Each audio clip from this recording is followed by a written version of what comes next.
Princess Gathoni is a 7-year-old girl with an engaging smile. She is small for her age, and more profound is her inability to control her body movements, posture, balance, and even doing simple things like holding on to something. By this age, a child should be able to talk, run around, start going to school, and generally have more independence from family.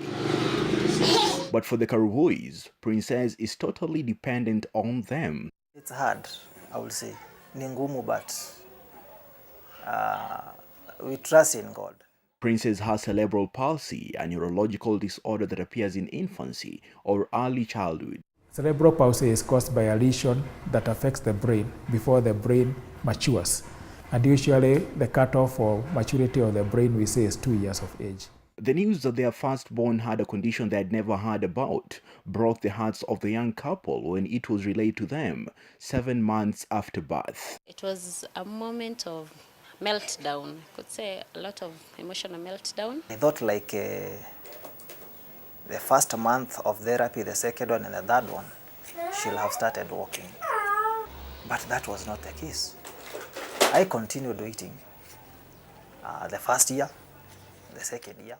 Dr. Joseph Theory, an orthopedic surgeon, says that children with this kind of condition may have some problems too. For Princess, she is also deaf. Cerebral palsy is one of the conditions that can cause what we call now a neurogenic clubfoot. The other children that have spina bifida, where you have a wound at the back of at the spine area. And they also are paralyzed. The early signs of cerebral palsy usually appear before a child reaches 3 years of age. The most common are lack of muscle coordination when performing voluntary movements, stiff or tight muscles and exaggerated reflexes, walking with one foot or leg dragging, walking on the toes, a crouched gait, and muscle tone that is either too stiff or too floppy. There is no known cause for cerebral palsy. Anyone can get it, but it can be attributed to some factors. So infections of the brain are a major cause, especially in our setting, just because in the African setting there is quite a lot of infectious diseases as opposed to the developed world. There are several types of cerebral palsy with many variations. No two people with disability will have it in the same exact way. Severity. Having such a child, Patrick Arubui, the father, tells us is challenging. The emotional, financial, and physical attention she needs can be very draining for the caregivers.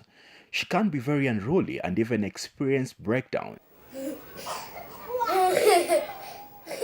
Cerebral palsy is one of the most common disorders in children and occurs at a rate of 2 to 2.5 per 1,000 live births. Affecting about 17 million people worldwide and no cure on the horizon, there is hope as there are ways on how to reduce this ever-growing number. If mothers are able to deliver in the hospital, in a well-equipped hospital, that particular child will have a lesser chance of developing cerebral palsy.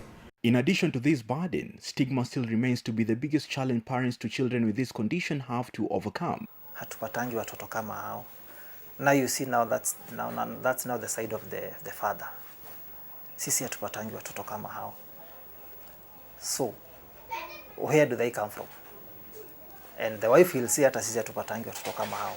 Get them understand that this child is not because of me. It's her.